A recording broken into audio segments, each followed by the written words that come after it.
What's good, y'all? SailorDodo here to talk about the video game industry's bastard stepchild, Xbox. We all know the history. They cooked. They really cooked. They really flopped. And then they flopped again. Now, that isn't indicative of my own personal opinions towards the platform. Rather, it's a general consensus from the gaming community as a whole. But I pose the question.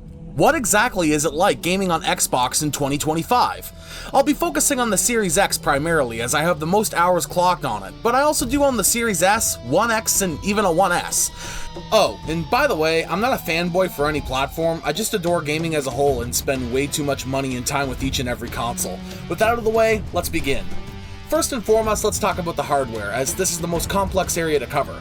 The Series X and S are vastly different in specs, and thus games play quite different on each platform.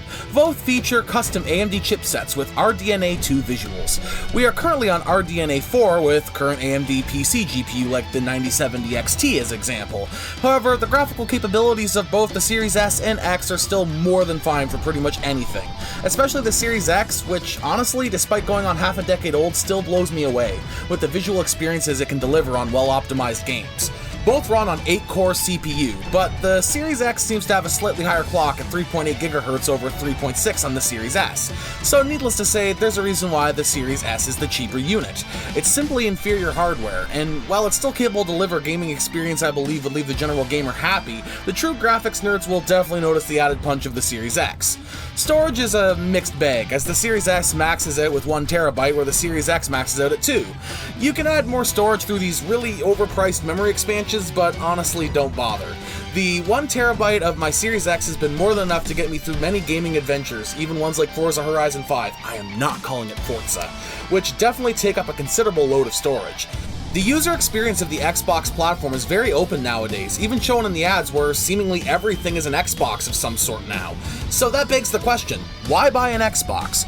Well, the truth is, at best you'll get Game Pass on PC, which is pretty good, but a majority of devices are limited to cloud streaming, which for all intents and purposes, sucks.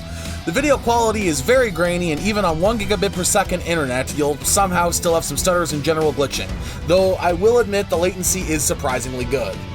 So for the true Xbox experience, you still need that living room console, and well, it's a console. One that plays a lot of games and is able to play them either quite or very well depending on what unit you go for. My biggest complaint about the user experience is the all-digital pushing they do, but that's sadly starting to become an expected norm when even Nintendo are rocking with game keycards for like 99% of third-party Switch 2 games. On that note, we have to dig into the big elephant in the room, which is Game Pass. And I'm gonna say it from a completely unbiased standpoint. It's pretty good! Sure, I like owning my games as much as y'all do, but some of the biggest banger releases drop on Game Pass day one. PS Plus certainly don't be doing that nearly as often, that's for sure, and it's hella expensive, especially here in Canada. I'm not saying Game Pass is cheap, but somehow it still comes across like a decent value in comparison to other subscription services out there. I've been introduced to so many amazing games and franchises as a whole through Game Pass where, and this is entirely biased and subjective now, I don't really mind paying for it, and it does give Xbox a unique identity outside of other platforms. Xbox is also a lot more open than other platforms. Let me explain. Whereas Nintendo will brick a Switch 2 for modding it or using a MIG switch, Microsoft let you faddle to your heart's content with dev mode.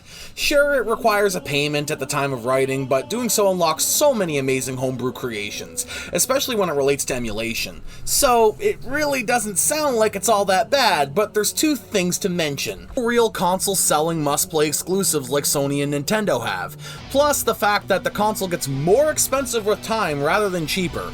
Sure, inflation, whatever, but this is the first time in my lifetime I have seen consoles get more expensive this deep into a generation rather than cheaper, especially a console's brand that's a distant third place in a three-way race. So ultimately, at the end of the day, the Xbox is a platform that has plenty of merit. It has the best service in gaming, at least in my humble opinion, and has a pretty stacked library of games to play from all 4 generations of Xbox. But it's expensive. And the fact that a service is its highlight, meaning more money monthly, is a tough sell for a lot of folks out there. So I'll leave things at that. Let me know what y'all think down below, and make sure to drop a like and subscribe for hopefully more videos in the future. This is SailorDodo, signing out.